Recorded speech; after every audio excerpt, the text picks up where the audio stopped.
안녕하세요. 정신건강의학과 전문의 유은정입니다. 지난 시간에 이어서 이번 시간도 자존감에 대한 언급을 하려고 하는데요.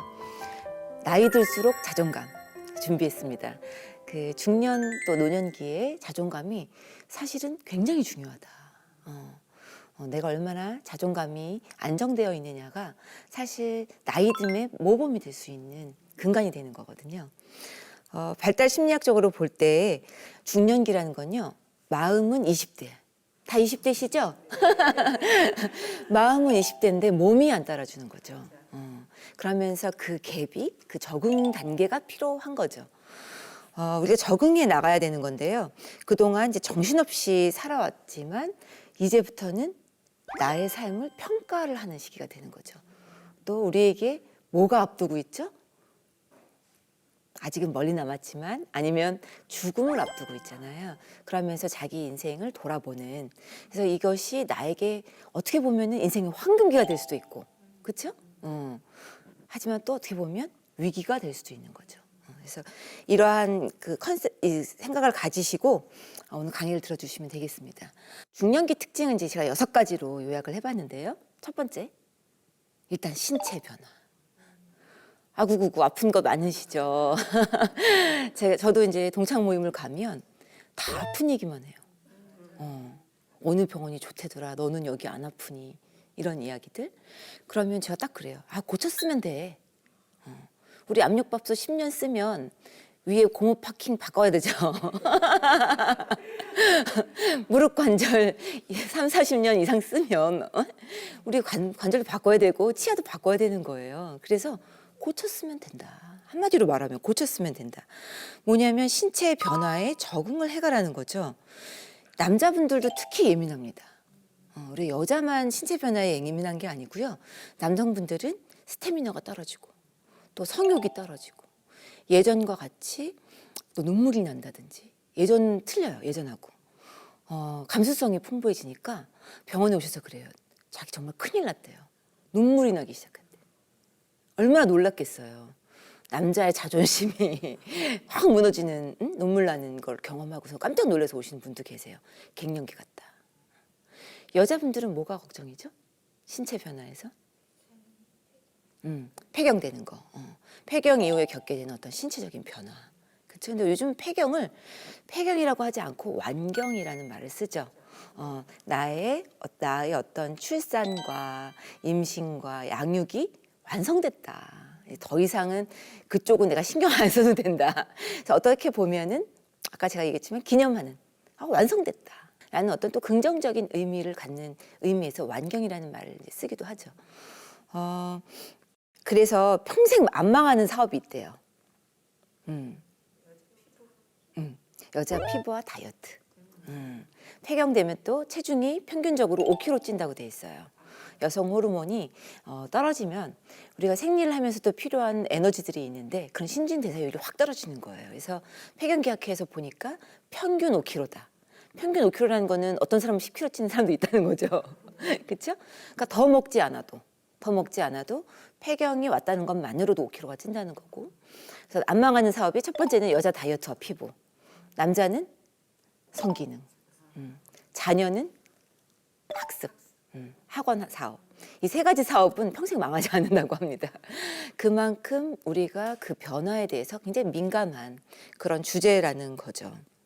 그래서 제가 중년 여성 상담할 때 요즘 최근 그런 것도 많이 느꼈어요. 내 외모가 예전 같지 않다. 예전 같지 않다. 여성성이 없어지고 남편이 나에게 소홀한 것 같다. 여성으로 보는 것 같지 않다. 또 다른 이성을 만나는 것 같다. 심지어는 거기까지 생각이 발전하는 경우도 있어요. 그래서 거울을 들여다보면 거울 보기 싫다. 사진 찍기 싫다. 사진 찍힌 모습 보면 너무 리얼하니까 사진 찍히기 싫다. 이러면서 이제 외모에 대한 우울감이 오는데, 이제 어떤 분들은 이제 용감하게 성형 수술을 하세요. 쌍꺼풀 수술하고 오신 환자분이 계셨는데, 내 마음에 자존감의 안정성이 없는 상태에서 그냥 나 늙기 싫으니까 그러고 이제 눈 처진 거를 쌍꺼풀 수술했어요. 그러니까 눈을 보면 눈이 환한 눈 같고, 쌍꺼풀 수술 후에 양쪽 눈에 쌍꺼풀이 짝짝이인 것 같고, 마음에 안 드시는 거예요. 그러면서 밖에 나가면 사람들이 눈을 쳐다보는 것 같고 굉장히 의식이 되면서 우울감이 찾아온 경우를 상담한 적이 있었습니다. 그러니까 그만큼 우리가 그런 환경의 변화 또는 내 외모의 변화에 조금씩 적응이 되어 가야 되는 건데요. 그 다음에 우리 외모의 변화가 또 뭐 있죠? 노안이 왔다는 것. 뭐 어떤 분은 정도의 차이가 있겠지만 노안이 왔다는 것 자체가 굉장히 슬픔으로 다가온다는 거예요. 근데 제가 그랬어요. 노안이 왔다는 거는 나무를 보는 게 아니라 숲을 보라는 뜻이다. 우리가 세세하게 막 나무를 보고 작은 거에 막 연연해 하는 게 아니라 이제 그냥 넓게 이렇게 뭉뚱그려서 숲을 보라는 거죠. 숲을. 그래서 이제 노년기는 안경을 써서 그냥 세밀한 거를 막 다 사사건건 따지고 들고 거기에 마음을 쏟지 말고 인생의 커다란 그림에서 아 이런 거구나. 여기 이렇게 숲이 많네. 여기는 호수가 있구나. 이렇게 큼직한 그림들을 보라고 노안이 오는 거다. 그렇게 마음을 위로해야 된다. 물론 저도 이제 제 기도 제목이 하나님 저는 책을 계속 봐야 되니까 노안 좀 안 오게 해주세요. 그게 이제 저의 기도 제목이긴 한데 아직은 책을 좀 더 봐야 되는지 아직까지는 노안이 안 왔습니다. 근데 제 친구들도 많이 왔어요. 너무 슬프다고 하더라고요. 핸드폰을 볼 수 없으니까 또 책을 볼 수가 참 노안이 왔다는 것도 이런 것도 있는 것 같아요. 이상하게 시간이 빨리 가는 느낌.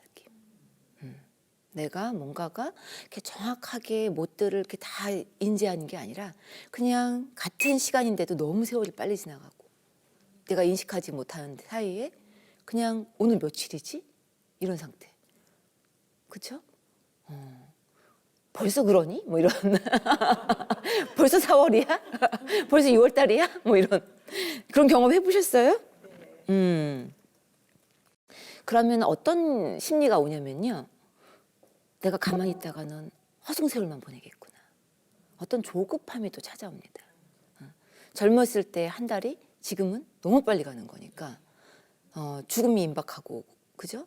또 조급함이 찾아오고 이러다가 그냥 나는 아무것도 이룬 거 없이 쓸모없는 상태로 생을 마감하겠구나라는 어떤 자존감이 정말 급하락하는 상태가 오는 거죠.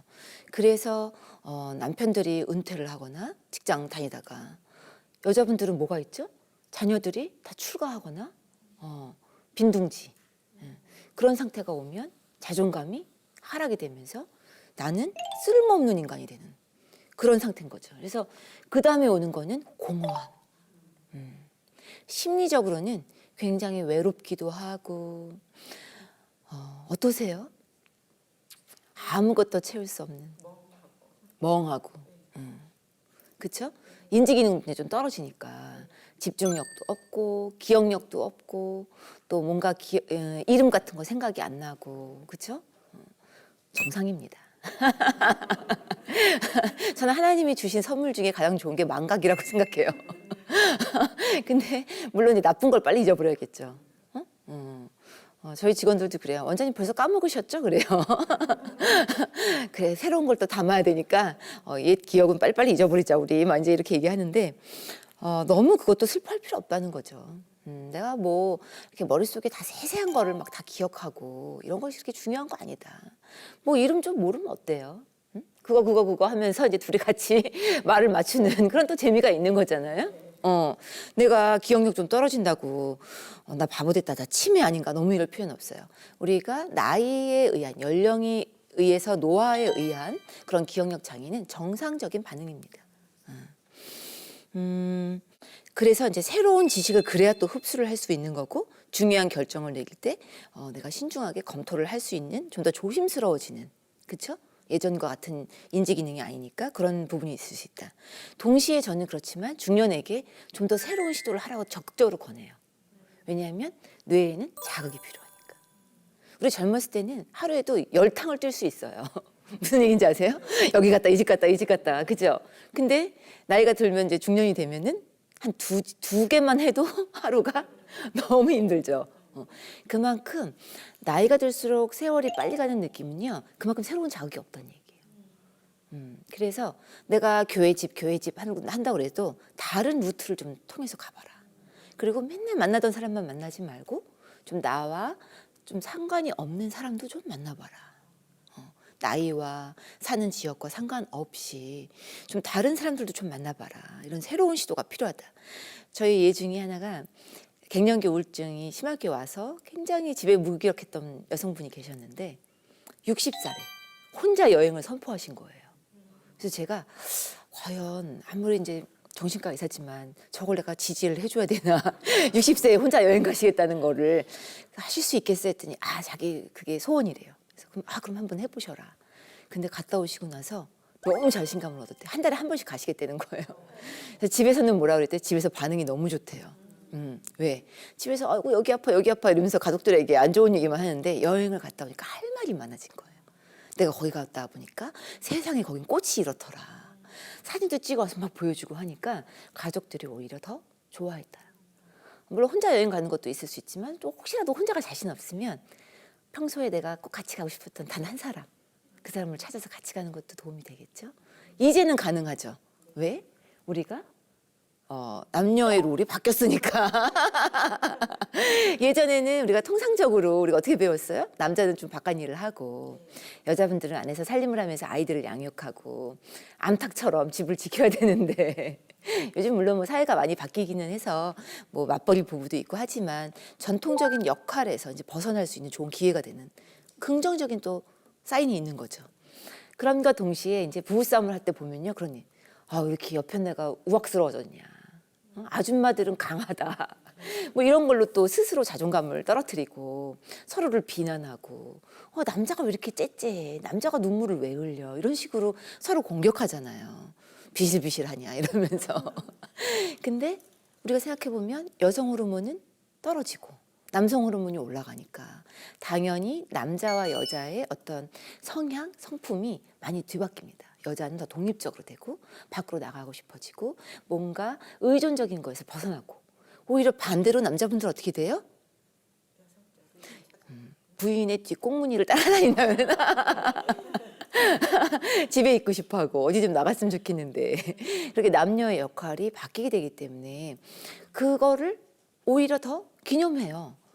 조금 이제 50 넘으면 난 좀 남성스럽게 살 수도 있는 거고 남자로 살았던 분은 좀 집에서 요리도 하면서 손자도 보면서 여성스럽게 살 수도 있는 거고 자신의 또 주특기를 발견할 수도 있는 거죠. 이제 봤더니 내가 애기 돌보는 걸 잘하네 이런 그렇죠? 또 여자분들은 이제 봤더니 내가 혼자 여행도 할 수 있네 이런 자기의 주특기를 그동안 발견할 수 있는 그런 또 기회가 되는 거죠.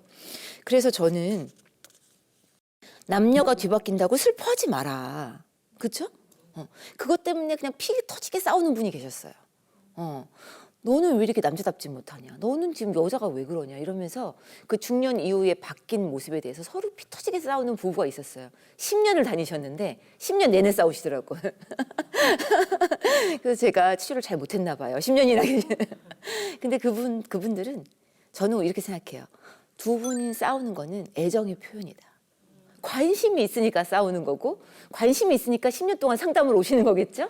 그렇죠? 정말 두 분이 애정이 없다면 투명인간 취급하죠. 관심이 없죠. 상담은 무슨 관심도 없는데 그렇죠? 그래서 오히려 그분들을 제가 높이 평가했던 경험이 있는데 그분들이 나중에 타협점을 어떻게 찾느냐면 계속 붙어 있으면 서로에게 비난만 하니까 남자분은 좀 그 밭일을 하고 싶어 했어요. 그러니까 이제 좀 농촌 같은 데서 조금 더 머물게 되고 또 여자분은 운동을 이제 새로 또 취미를 얻어서 뭐 에어로빅 같은 걸 하고 이제 이러니까 서울에 머물고 하면서 주말에만 만나는 거예요.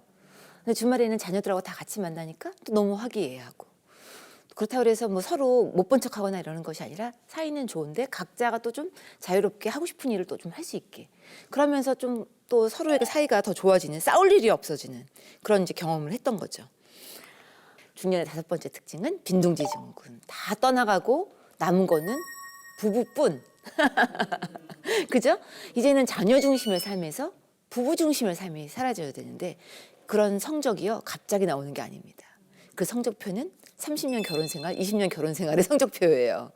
두 부부가 얼마나 공통된 화제가 있는가, 두 부부가 얼마나 공통된 취미가 있는가, 아니면 공통된 공동체가 있는가. 일단 교회만 같이 다녀도요 공동체 같이 있죠. 공통된 취미 있죠. 얘기거리 있죠. 그래서 교회만 같이 다녀도 참 믿지 않는 남편과 아내를 두신 분들은 참 여기서 한숨이 나오실 텐데, 너와 내 집에 구원을 이루게 하시는 하나님을 믿고 기다리시기 바랍니다. 그래서 저는 또 빈둥지 증후군이 꼭 나쁜 거는 아니다. 이 안에 나를 채워라. 나라는 거를 채워라라는 건데, 그러면 갑자기 이래요. 난 그동안 자녀만 보고 살았는데 이제 와서 나를 어떻게 채워요? 내가 이제 와서 무슨 일을 해요, 원장님? 내가 무슨 공부를 해요? 공부 안 한 지가 지금 한참 됐는데. 그렇죠?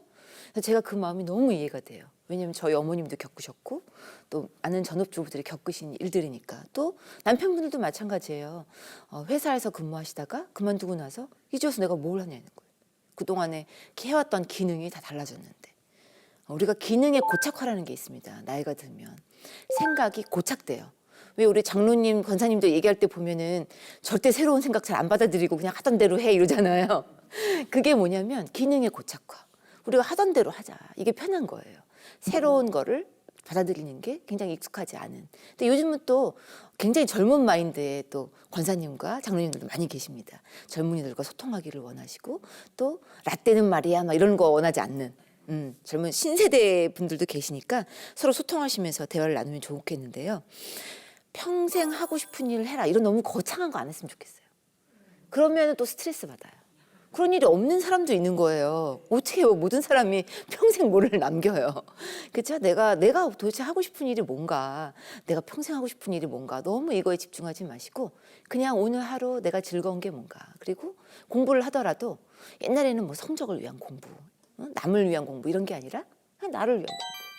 내가 오늘 하루 이거 배웠더니 뇌도 자극되고 좋네. 가보니까 나랑 비슷한 거 호기심 있는 사람이 있네. 우리 뭐 커피 만드는 거 이런 거 배우러 가면요. 사실 우리가 커피 마셔서 카페 차릴 거예요? 아니잖아요. 근데 거기 가면 나랑 관심이 있는 사람하고 네트워크가 생기는 거지. 커피를 좋아하는 사람끼리. 그렇죠? 그리고 또 얼마나 우아해요. 또 그런 거 배우면서 내 스스로에게 자존감도 올라가고 고상한 취미도 가지게 되고 하나라도 더 외워야 되니까 지적 능력도 더 늘어가고. 그래서 그런 또 부분이 생길 수 있다는 거죠. 자, 요거 한번 읽어볼까요? 제가 꼭 말씀드리고 싶은 게 마지막에 있네요. 나를 알지 못하면 여러분 성격이 바뀝니까?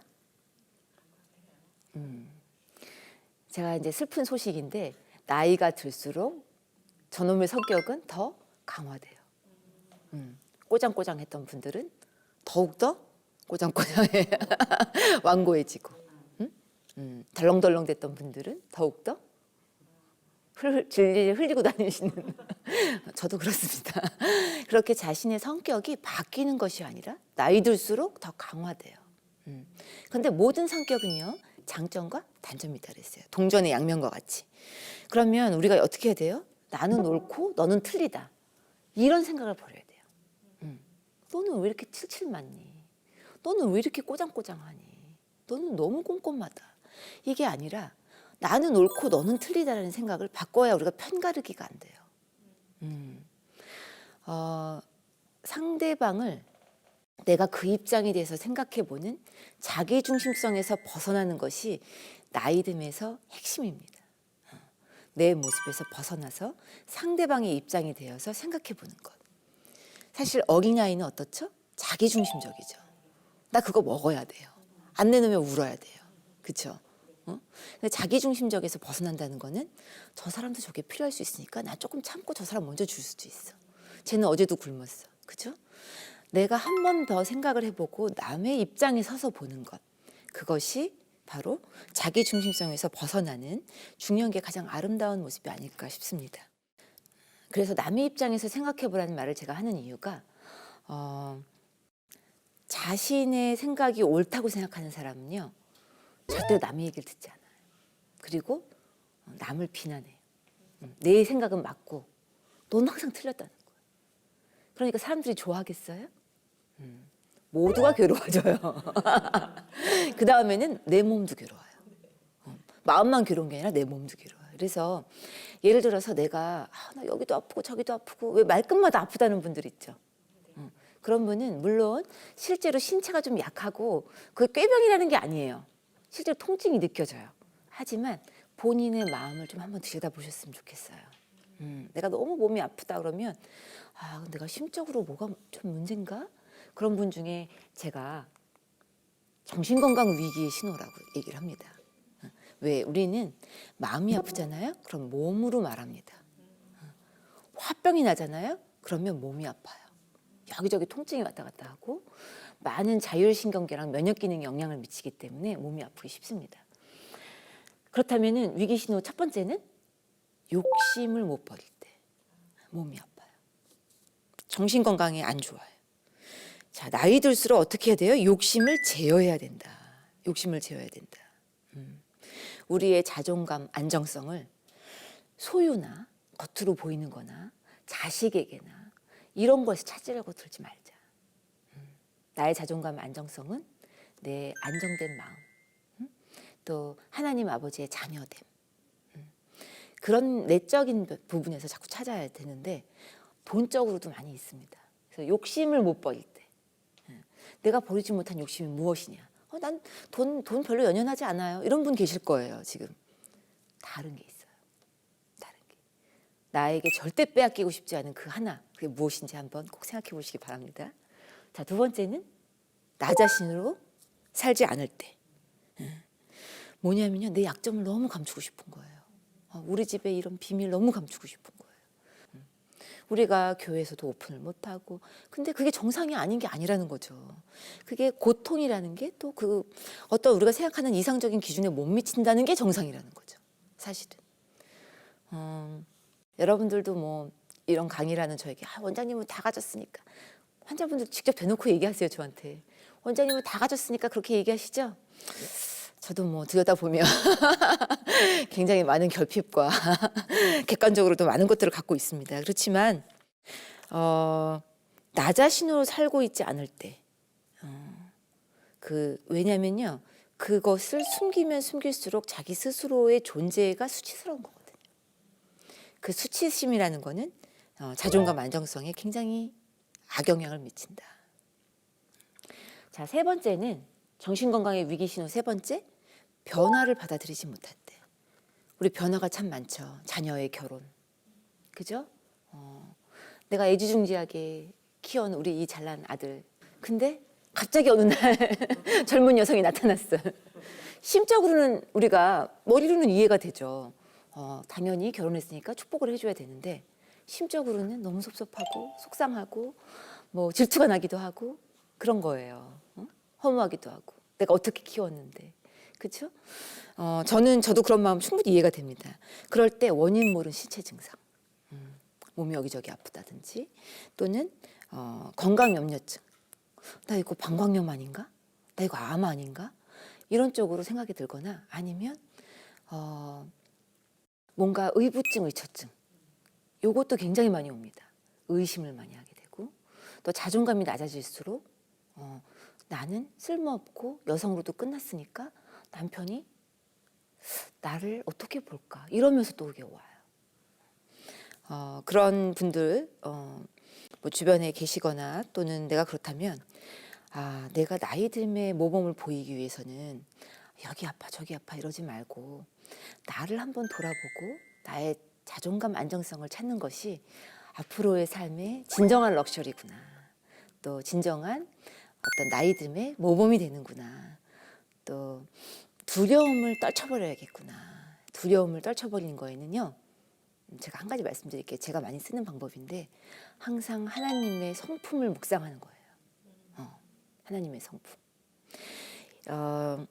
이사야서 57장에 이런 말 있죠. 내가 영원히 다투지 아니하며 내가 끊임없이 노하지 아니할 것은 내가 지은 그의 영과 혼이 내 앞에서 과연 피곤할까 함이라. 내 앞에서 피곤할까 함이라. 우리가 지칠까 봐 하나님은 우리를 견뎌주신다는 거예요. 내가 노하지 않는다는 거예요. 우리가 피곤할까 봐. 그 사랑과 그 성품을 저는 성경 내내 보면은 많은 구절에 속속들이 숨겨져 있잖아요.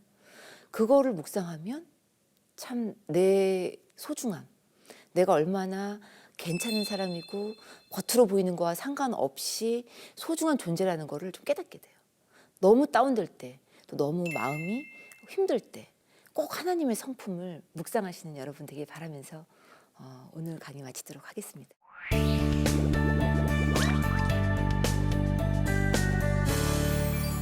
나이 들수록 자존감. 오늘 정진 코치님 모시고 사연에 대해서 또 함께 나눠보도록 하겠습니다. 안녕하세요. 안녕하세요. 정진 코치입니다.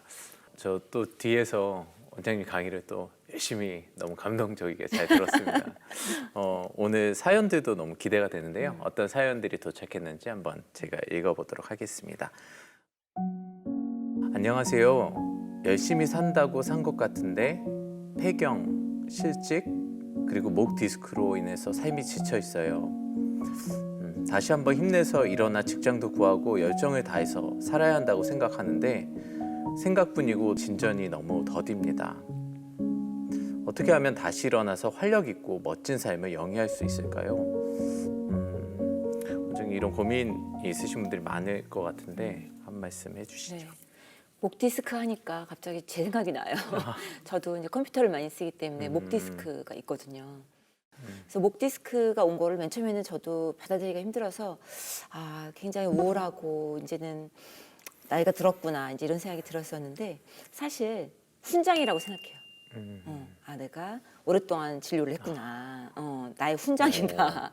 또 오랫동안 컴퓨터를 보면서 뭐 글도 쓰고 그저 책도 쓰고 했구나.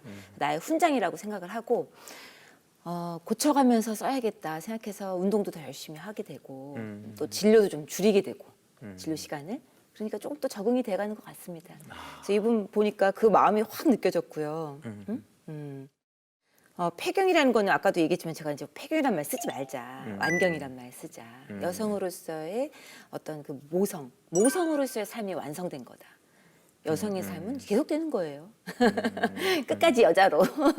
그렇지만 모성의 어떤 삶, 내가 뭐 양육을 하고 임신 출산은 이제 완성된 거다. 사실 여자분들이 저는 피치 못하게 임신과 출산 때문에 많은 제약들이 있잖아요. 물론 그것이 축복된 일이긴 하지만 내가 하고 싶은 것도 못할 때도 있고, 그렇죠? 근데 지금부터는 이제 조금 내가 하고 싶은 것도 할 수 있다. 돈 버는 것도 물론 중요하고 공부하는 것도 중요한데 예전에는 남을 위해서 다 했다면 이제는 좀 나를 위해서 좀 한번 해보자. 공부도 나를 위해서, 돈 버는 것도 나를 위해서 좀 해보자라는 얘기를 좀 드리고 싶고요. 그런데 이제 가족들이 뭐라고 하냐면 쓸데없이 일하지 말라고 그래요. 그러고 나서 맨날 아프다 그러지 말라고. 그래서 한 50대 후반까지 일을 열심히 하시다가 이제 퇴직하신 지금 이런 분이죠. 실직을 하거나 퇴직한 분이 계신데 어디 가서 일 좀 하려고 그러면 가족들이 못하게 한대요. 근데 저는 그것도 말려요. 왜냐하면 이 중년기와 노년기의 가장 큰 두려움이 뭔지 아세요? 쓸모없는 인간이 되는 거예요. 내가 뭐 어디 가서 뭐 1등 하겠다는 거 아니잖아요. 난 좀 쓸모없는 인간으로 남고 싶지 않고 나도 뭔가 아멘. 안 그러면 집에 가만히 있잖아요. 그러면 몸이 아픈 거에 더 집착해요. 이거 왜 이러지? 왜 이렇게 쑤시지? 삭신이 쑤시지? 그리고 어디 나갈 일이 없게 돼. 옛날에는 애들 때문에도 일어나고 살림을 하기 위해서라도 일어났는데 회사라도 가려고 출근하잖아요.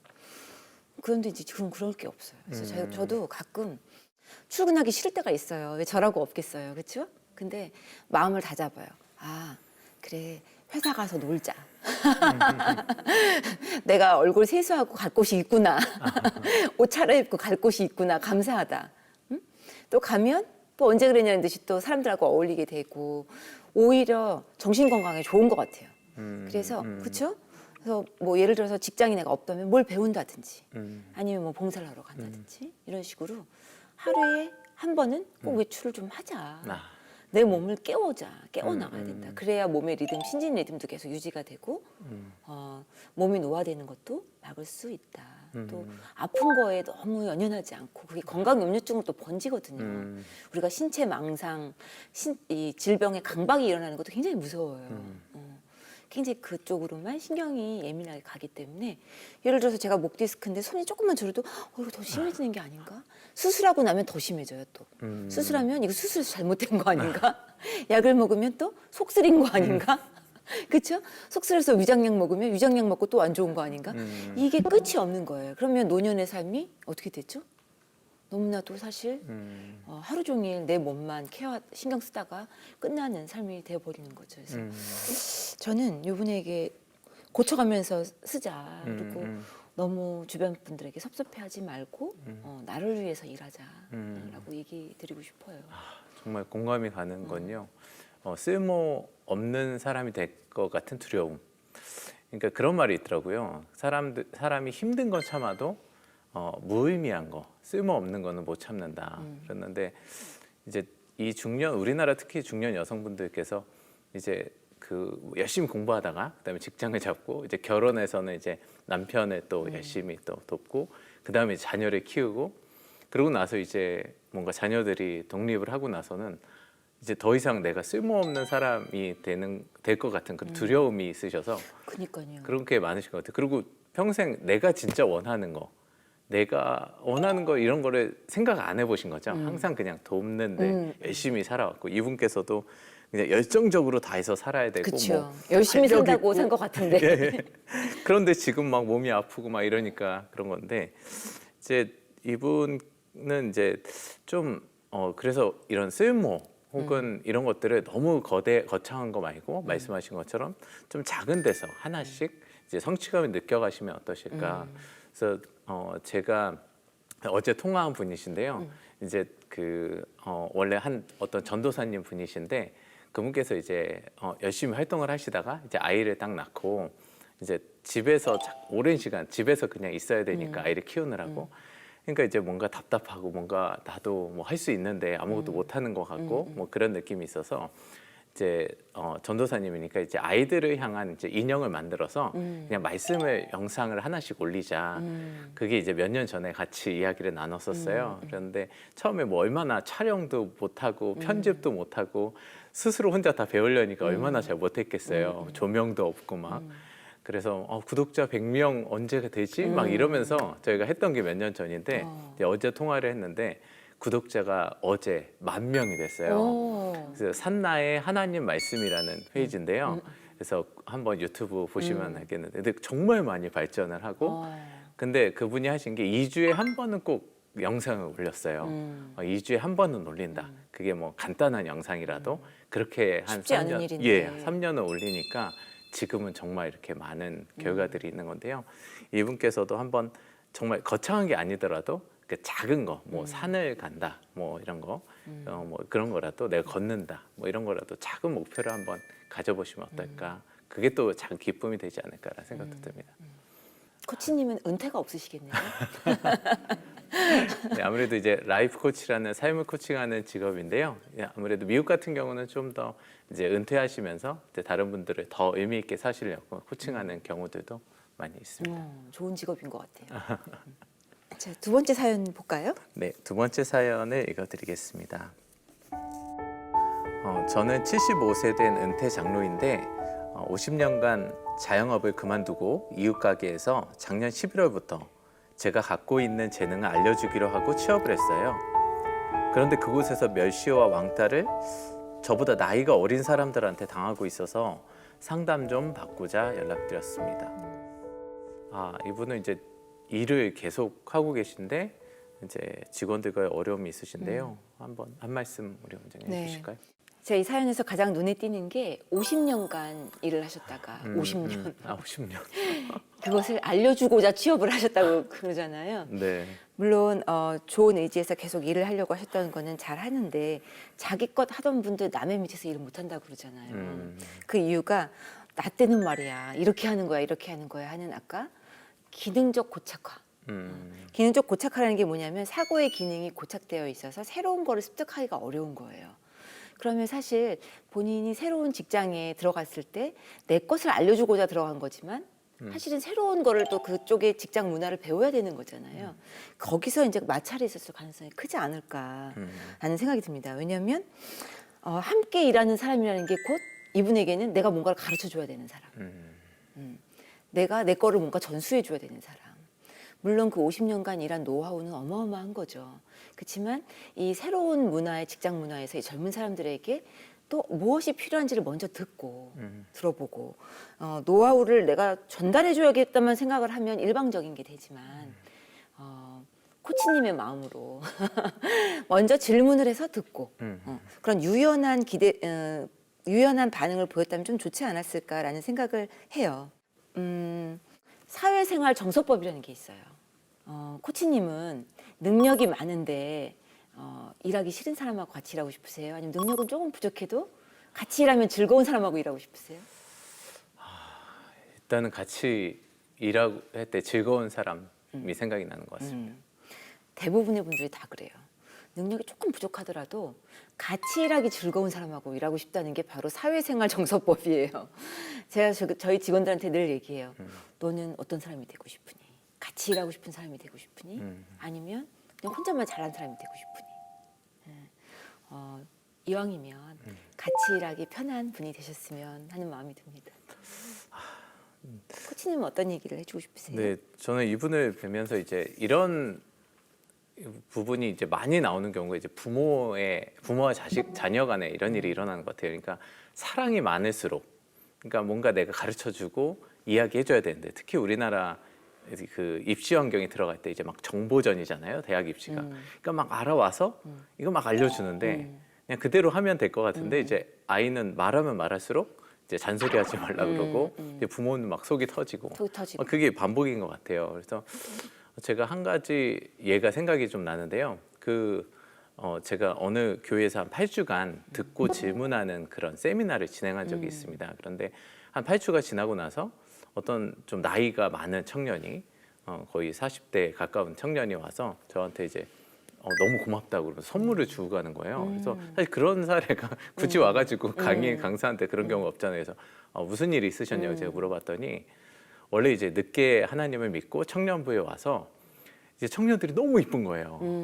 그래가지고 그냥 청년들한테 많이 알려주고 싶은 알려주고 싶고 밥도 사주고 막 자기 손으로 학원도 끊어주고 책도 사주고 막 그러는데 이제 처음엔 굉장히 막 좋고 다들 관계가 그랬는데 나중에 점점 멀어지고 갑자기 연락을 안 되게 하고 막 전화를 안 받고 너무 상처받으셨겠네요. 됐대요. 그래서 왜 그럴까? 그거 잘 몰랐대요, 스스로가. 오히려 답답하고 너네도 왜 이러냐, 내가 이렇게까지 했는데 뭐 이런 거잖아요. 근데 이 강의를 들으면서 내가 좀 상대방 입장에서 내가 주고 싶은 건 말고 상대방이 원하는 것을 줘야 되겠구나. 되는데. 그래서 한번 물어봐 주고 그래서 그걸 원하는 걸 주고 선물도 원래 원하는 책을 줬다면 뭐 영어 책 뭐 이런 거 줬다면 원하는 책을 주고 뭐 이렇게 좀 그렇게 들으니까 사람들이 한두 명씩 관계가 회복이 좀 됐다는 거죠. 그래서 너무 고맙다고 온 거예요. 그래서 그러니까 이 사랑의 마음이 사랑으로 전달되니까 너무 기뻐하는 걸 보면서 참 그렇잖아요. 부모가 얼마나 자녀를 사랑합니까? 그러니까 이분께서도 50년의 그 노하우를 빨리 알려주고 싶은데 그 직원들에게 알려주고 싶은 건데 이제 그게 클수록 더 이제 마찰이 있는 거죠. 마찰이 생기는 걸 보면서 한번 이제 그분들의 이야기를 한번 들어보시고 그래서 답답하실지언정 사실 그 경청은 또 근육 훈련인데 경청 근육을 좀 참아가시면서 그렇구나 답답해도 입을 다물고 있어야겠네. 그렇구나 너가 힘들구나 이렇게 하면서 좀 들어주시고 또 그 중에 필요한 것들을 좀 이야기해 주시면 진짜 필요한 거니까 좀 도움이 되지 않을까 뭐 그런 말씀 한번 드리고 싶습니다. 그럼 나이 들수록 말은 좀 줄이고 열심히 들어야겠네요. 코칭. 코칭의 가장 기본인 경청이 사실은 참 훈련되어야 될 것 같습니다. 네, 그게 사실 이제 근육 훈련이라 정말 경청 근육은 이제 계속 훈련해야지 안 그러면 이제 놓치기 때문에 그래서 계속 한번 연습해 보시고 가시면 어떨까 생각이 들었습니다. 이훈정 원장의 마음치료 코칭 시즌3 오늘 함께 하셨는데요. 좀 여러분 어떠셨어요? 나이가 들수록 말은 좀 줄이고 귀를 여는 경청의 근육 키우시길 바랍니다. 다음번에는 관계에 대한 강의를 준비하도록 하겠습니다. 많이 기대해 주세요. 감사합니다.